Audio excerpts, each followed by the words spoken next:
Assalamualaikum warahmatullahi wabarakatuh. Shalom. Perkenalkan, nama saya Gabriela Ezra Sistia Pratiwi. Saya dari program studi pendidikan ekonomi. Dalam video kali ini saya akan membahas tentang manajemen sumber daya manusia. Menurut kalian, apa sih manajemen sumber daya manusia itu? Pengertian dari manajemen sumber daya manusia adalah pemanfaatan para individu untuk mencapai tujuan-tujuan organisasi. Pastinya, dalam suatu organisasi kita memiliki tujuan-tujuan tertentu.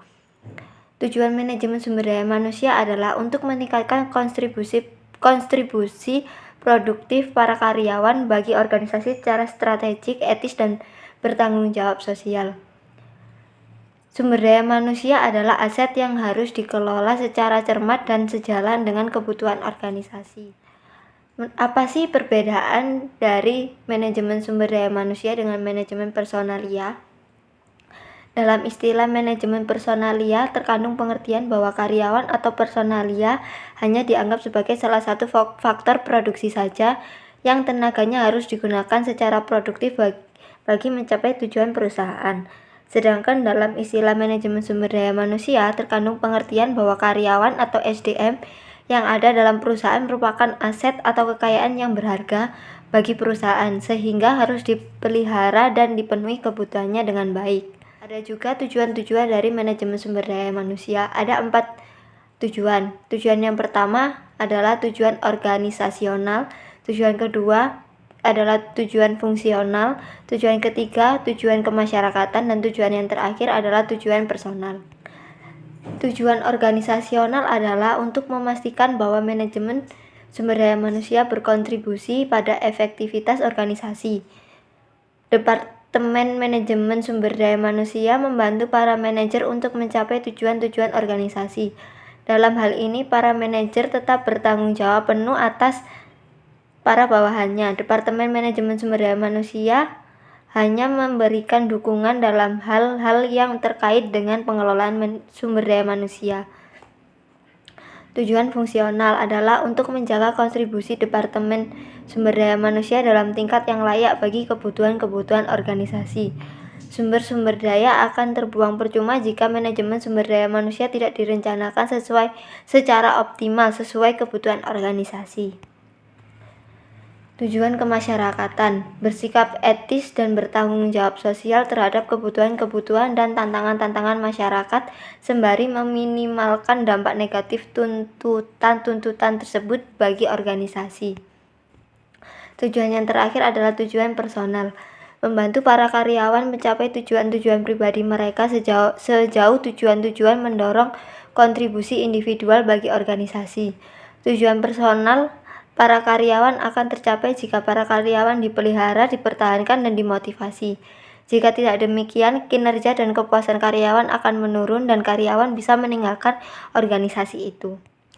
Ada juga fungsi-fungsi lain dari manajemen sumber daya manusia. Yang pertama, untuk persiapan dan seleksi, staffing.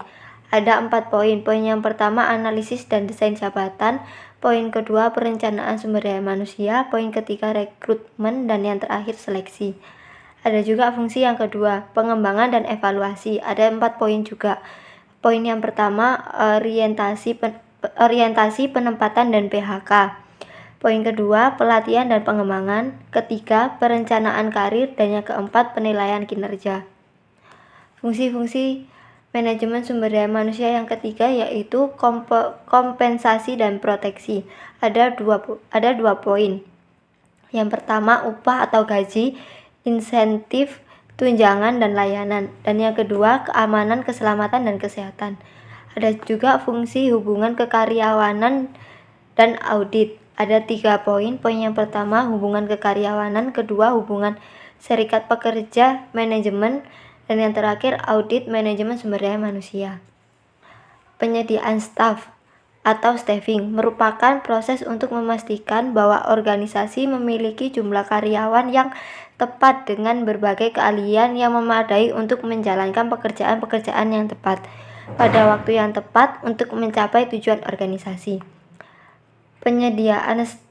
Penyediaan staf mencakup analisis jabatan, perencanaan sumber daya manusia, dan perekrutan dan seleksi. Pengembangan sumber daya manusia. Pengembangan sumber daya manusia Human Resource Development atau HRD adalah fungsi utama manajemen sumber daya manusia yang tidak hanya terdiri atas pelatihan dan pengembangan, namun juga aktivitas-aktivitas perencanaan dan pengembangan karir individu, pengembangan organisasi, serta manajemen dan penilaian kinerja.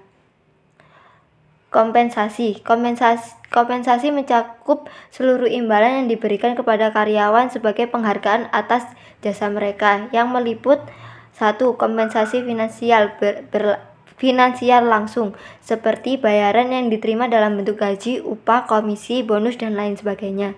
Dan yang kedua, kompensasi finansial tidak langsung atau tunjangan.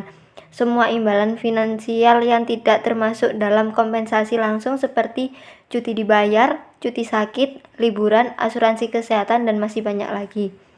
Dan kompensasi yang ketiga adalah kompensasi non-finansial, kepuasan yang diterima seseorang dari pekerjaan itu sendiri atau dari lingkungan psikologi dan atau fisik di mana orang tersebut bekerja.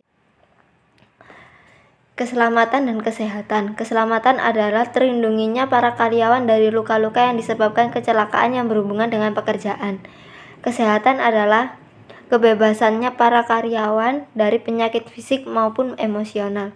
Kedua aspek di atas penting karena para karyawan yang bekerja dalam lingkungan yang aman dan menikmati kesehatan yang baik akan cenderung lebih produktif dan memberikan manfaat jangka panjang bagi organisasi atau perusahaan.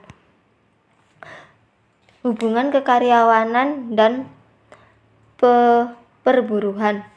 Suatu perusahaan secara hukum harus mengakui adanya serikat pekerja dan berunding dengannya dengan itikat baik. Tidak jika para karyawan perusahaan tersebut menginginkan adanya serikat pekerjaan yang mewakili mereka.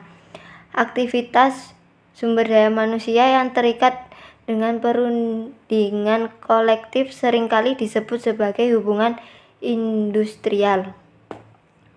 Kesaling terhubungan fungsi-fungsi manajemen sumber daya manusia. Seluruh bidang fungsional manajemen sumber daya manusia saling berhubungan erat. Keputusan-keputusan di satu bidang akan memengaruhi bidang-bidang lainnya. Beberapa contoh sebagai berikut. Merekrut calon-calon berkualitas terbaik hanya akan membuang waktu, tenaga, dan uang jika kompensasi yang diberikan tidak bisa memotivasi karyawan. 2. Kompensasi yang baik tidak akan efektif tanpa ditunjang lingkungan kerja yang aman dan sehat bagi para karyawannya. Berikut adalah peta konsep dari lingkungan manajemen sumber daya manusia. Faktor lingkungan luar. Faktor di luar lingkup organisasi yang memengaruhi sumber daya manusia suatu perusahaan, seperti pasar tenaga kerja, pertimbangan hukum, masyarakat, serikat kerja, dan pemegang saham. Pasar tenaga kerja seperti geografis, jumlah, dan perubahan. Pertimbangan hukum seperti UU, Perda, harga tiap negara. Masyarakat, norma masyarakat harus dipatuhi perusahaan. Serikat kerja, para pekerja yang bergabung untuk meningkatkan posisi dalam berhubungan dengan pihak perusahaan. Pemegang saham mempunyai pengaruh besar dalam keputusan manajemen karena mempertimbangkan proyek masa depan, biaya, pemasukan, keuntungan, dan masyarakat. Faktor lingkungan luar. Faktor di luar lingkup organisasi yang mempengaruhi sumber daya manusia suatu perusahaan. Persaingan dalam berbagai bidang seperti produk, jasa, dan pasar tenaga kerja. Pelanggan menuntut barang atau jasa dengan kualitas baik serta pelayanan setelah pembeli atau penggunaan jasa. Teknologi, perubahan cepat yang memengaruhi sumber daya manusia mengejar. Posisi tenaga kerja bergeser. Ekonomi, situasi booming versus buruk. Peristiwa yang tidak diharapkan atau tidak diramalkan terjadi. Sekian dari saya. Bila ada kata-kata yang kurang mengenakan atau ada salah kata, saya ucapkan mohon maaf yang sebesar-besarnya. Saya akhiri. Wassalamualaikum warahmatullahi wabarakatuh. Yang terakhir, jangan lupa sahabat-sahabat sekalian like, comment, share, serta subscribe-nya karena bagaimanapun semuanya sangat kami butuhkan. Bye bye.